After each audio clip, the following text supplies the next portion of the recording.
სალამი. დღეს მინდა გესაუბროთ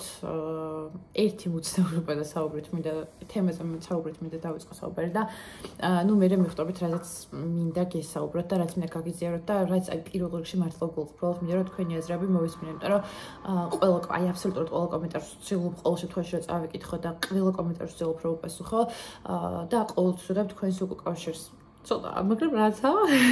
ისმე მოკლედ აი ბოლო პერიოდში დამიწყო ესეთი რაღაცები, რომ ანუ ყოველთვის ესე ვიყავი, მაგრამ აი ბოლო პერიოდში განსაკუთრებით, რომ როდესაც აი დივნილს ვხედავ არ აქვს მნიშვნელობა ცხინვალის რეგიონიდან, აფხაზეთიდან, აი ყოველთვის აი რაღაცა გული მიჩუხდება რა, ეხლა რაღაც ისტერიკებს არ ვაწყობთ, ეხლა მაგათ თვალწინტრილს არ ვუწყებ, მაგრამ ყოველ შემთხვევაში აი სულ რაღაცა გული მიჩუხდება რა და აი ხო ერთ შემთხვევა მქონდა ცოტა ხნის წინ, ეხლა ვარ ბორჯომში დასასვენებლად და ლიფტში რა შევდიოდი, ანუ რაღაცა კოქტეილის ეფექტი ქვია, მაგას ფსიქოლოგიაში რა. აი შეიძლება რაღაც ხმაურიან ადგილზე იყო, ძალიან საერთოდ არ გესმოდეს ვინსად რას ლაპარაკობს, მაგრამ ეს შესახავს როგორც კი ახსენებენ, ეგრევე იგებ და ეგრევე ყურადღებას აქცევ და ანუ იქით იყურები. ხო და ანუ მე ესეთი რაღაც მიმართება უკვე რაღაცა აი სიტყვა აფხაზეთზე, სიტყვა დივნილზე, სიტყვა ანუ მოკლედ რა. ხო და ეს კაცი ამბობდა რომ აქვე არის სოფელი გუჯარეთი. ხო, დინარი ჩამოდის ეგ გუჯარულო და სოფელი არის გუჯარეთი. ხო და მოკლედ ანუ ეს კაცი საუბრობდა რომ ჯერ გავიგებდი რომ დევნილი იყო რა, უბრალოდ მესმის რომ იქით განან ვიღაც ორი ტიპი რა, ანუ ასაკში შესული ქალი და კაცი და თავის ლაპარაკობენ რა, ეხა ხარ მოусვე რა ლაპარაკობენ, უბრალოდ აი რაღაცა გუჯარეთი და რატო მივაქცია საერთოდ ყურადღება იქით, ანუ ვიცი რა რომ ულამაზესი სოფელია იქით და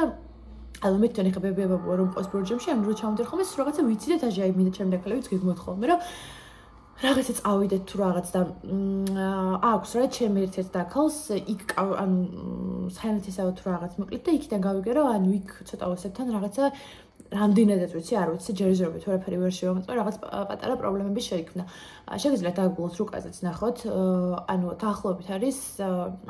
ახალციხის მხარეს არის და ახალციხიდან მე მგონი კიდე სადღაც 1 საათი სასიარულოა ხო და მოკლედ აი ისე მოხდა რომ დაცლილია ძალიან ეს სოფელი რა, ანუ მიტოვებულია, საერთოდ არავინ აღარ არის იქ, არავინ არ იმყოფება, არავინ არ უვლის, იქ სახლები არის საერთოდ გაუკაცრიელებული და ეს კაცი საუბრობდა ამაზე რა, ანუ იყო რაღაც მცდელობები რომ ჩაესახლებინა და ხალხი სოფლის მეურნეობები რაღაცა, მაგრამ როგორც ვიცი ადრე იყო ჩვეულებრივ დასახლებული სოფელი. ხო და აქ შემოდის ანუ ჩემი აზრით ორი პრობლემა. ნუ ერთი რასაკვირველია უმთავრესი პრობლემა ჩვენი რაც არის ხო, ჩვენი ეროვნულად ერთ-ერთი ყველაზე დიდი ტკივილი რაც არის ჩვენი დაკარგული ტერიტორიები რასაკვირველია და ეს ხალხი დამოუკიდებლად ერთი უდიდესი პრობლემა, მაგრამ მეორე პრობლემა რაც ამას უკავშირდება და ამას კვეთს და ერთი პრობლემა მეორეს აძლიერებს და ეს ხელშეკრულებები მიდიან არის ის რომ მიგრაცია ქალაქისკენ. დაჟე ქალაქისკენაც არა, ჩვენ შემთხვევაში არის მხოლოდ თბილისისკენ მიგრაცია და გვაქვს ისეთი სიტუაცია რომ თბილისში არის თავმოყრილი ყველა ადამიანი და უბრალოდ ანუ გასასვლელი რა ვიცი მე არ გვაქვს რა, ესე გამოდის რომ ანუ გასასვლელი არ გვაქვს არსაით, ყველანი მივდივართ მივერეკებით თბილისში, ანუ ეხლა ვიცი რომ ზართულია ეს ლაპარაკი, ხო ეხლა მე ვიმკითხავს, ხო ეხლა ვინსა წავა და ვინსა წამოვა. ეხლა მე თვითონაც გამიჭირდება სოფელში გადასვლა, ალბათ ან სხვა ქალაქში გადასვლა. ეხლა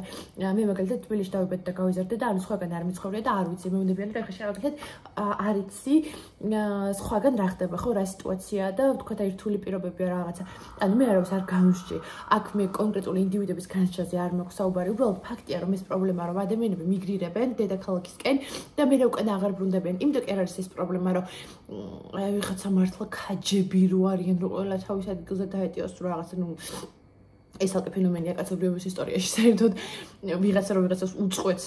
ვინსაც უნდა იცხოვროს. არა, უბრალოდ მე იქით მივდივარ რომ ეს ქმნის პრობლემას. ანუ ერთი იმ პრობლემას ქმნის რომ ანუ ეკონომიკურ პრობლემას ქმნის, იმიტომ რომ მნიშვნელოვანია ძლიერი სოფელი, ძლიერი სახელმწიფოსთვის უმთავრესი და ბ არის ძალიან მნიშვნელოვანი ის საკითხი რომ იქნება მოსახლეობის პრობლემა და სოფლებში განსაკუთრებით განაპირა და მოსაზღვრე სოფლებში, სადაც ადამიანები არ არიან კომპაქტურად დასახლებულები, იქ ძალიან მარტივია მცოცავი ოკუპაციას, იქ ძალიან მარტივი არის არაეთნიკური ქართველების გამრავლებაც აი ახალციხეში ხმაგლეთ ხა ეხა გვაკლია ხა ახალციხე წაგორთვად რა სისულელი ამაგას კი არ უბრალოდ ანუ რატო უნდა შექმნათ ხო ამის პრობლემა ეს ძალიან მნიშვნელოვანია ორივე მიმართულებით არის ამაზე სამუშაო სახელმწიფომ უნდა იმუშაოს მაგრად რომ ანუ ზუსტად აი ამ იმ ჩასახლებულ რეგიონებში საქართველოს სოფლებში და ქალაქებშიც უკვე ქალაქებშიც აგერ ახალციხის მაგალითად რომ გიყვანეთ სადაც კომპაქტურად ჩასახლებულები არიან არაეთნიკური ქართველები იქ უნდა დაასაქმოს იქ უნდა მისცეს რესურსების ადამიანებს რომ იქ მოიყვანოს სოფლის მეურნეობა აწარმოოს სოფლის მეურნეობა იქ უნდა მოხდეს განსაკუთრებული ხელშეწყობა გენოფონდის გაზრდის hello postmodernism და მეორე რაც არის ის რომ ჩვენ თვითონაც ჩვენ თავებში უნდა ჩავიხედოთ რა რომ ანუ აი არ აქვს მნიშვნელობა ხა შეიძლება საერთოდ არ გქონდეს არანაირი შეხება მანამდე სოფელთან ან სხვა ქალაქთან მაგრამ აი რაღაც პერიოდი მაინც რომ თქვა ან აღარ ვიცი ხა ვიგეთ დამცინეთ ამაზე მაგრამ თქვა რაღაც პერიოდი რომ წავიდეთ და ჩვენ თვითონაც რაღაცა აი 5 წელი იქ ვიცხოვროთ ჩვენ ჯერთან ერთად და რაღაცა ის ხვებსაც მაგალითად მივიძოთ მე ძალიან მომწონს ის ბლოგერები რომლებიც აი სოფლის ცხოვრების პოპულარიზებას ახდენენ იმიტომ რომ ძალიან მაგარია მართლა ძალიან მაგარია და გარდა ამისა ან ბევრ ადამიანისთვის ამას სტიგმას ხსნის ეს ერთი და არ ვიცი გამიზიარეთ თქვენი აზრი ძალიან დიდი სიამოვნებით მოვისმენ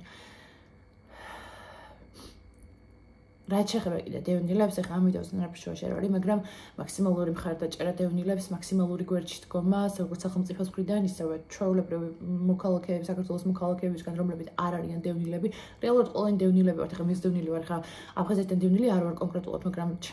ჩემი ხალხი რო არის აფხაზეთიდან დევნილი, გამოდის რომ მე დევნილი ვარ, ხო? ანალიზის უფრო ზოგად დონეზე და არ ვიცი, მომიყევთ თქვენ რას ფიქრობთ?